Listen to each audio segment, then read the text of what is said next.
George, we're on the Indros again this week. Where are we at? We're in northern Tama County. Tama County. What are the few things that we're concerned with as we go forward here for the next couple weeks? Well, I think everybody right now is looking at how's the corn coming up? Is the stand good enough? You know, get over all those early season worries about whether they've got to replant anything. Yeah.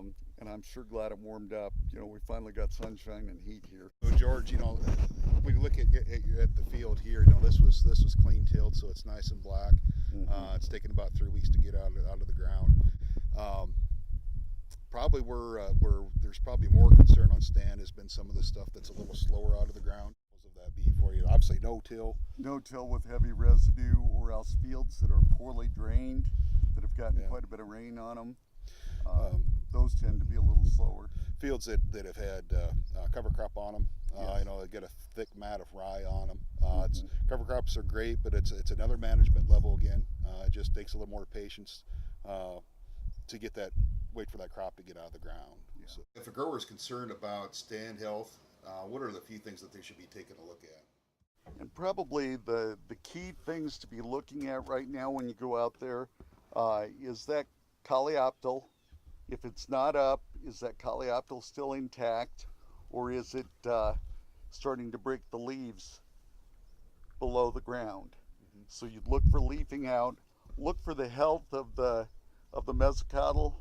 You know, you want it to be nice and white like this is, or a light yellow. You don't want it to be brown. That would indicate some pythium. And then look at the condition of the seed. The seed on most things that I've looked at, even the ones that aren't up, the seed is still firm. If that seed is mushy, you're seeing some browning on the roots or on the shoot, then you might have some disease issues. But as long as everything is still firm and intact, if it's starting to break the coleoptiles and it's not quite through the soil, pull out the rotary hoe. Anytime you evaluate a field of corn, there's two tools you want to have with you. One is a hand trowel, and the other is a tape measure. Using the tape measure, you need to get a good handle on the overall population of the field. That means taking multiple population counts across that field, concentrating not solely on the good spots and not solely on the bad spots, but in the whole field in general. Once you've done that, you can take a step back and look at the overall field health. Small gaps in the row can sometimes be compensated by the hybrid's ability to exhibit ear flex or put on a bigger ear during the season. Big gaps in the field are generally going to be just plain areas of yield loss. Will have to be considered when evaluating the stand as a whole. The next step is to pull out the hand trowel and do some digging and try to get an assessment of what happened to cause a reduction in stand. And there's many things that can cause that reduction. Imbibition of chilling, just cold, wet weather, saturated soils, crusting. There's just a multitude of things that could happen, and that's why you need to dig and find out, or do some digging and find out, because that's going to help you make a better management decision the next time around.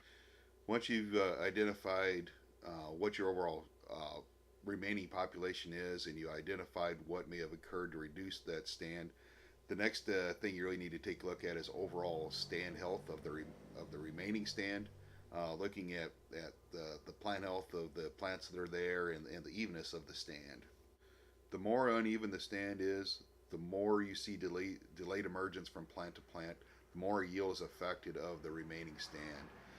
That needs to be a consideration when you're evaluating keeping a stand or possibly replanting it. Once you've evaluated the corn stand, there's multiple resources online you may want to consult, including some good information on aganytime.com.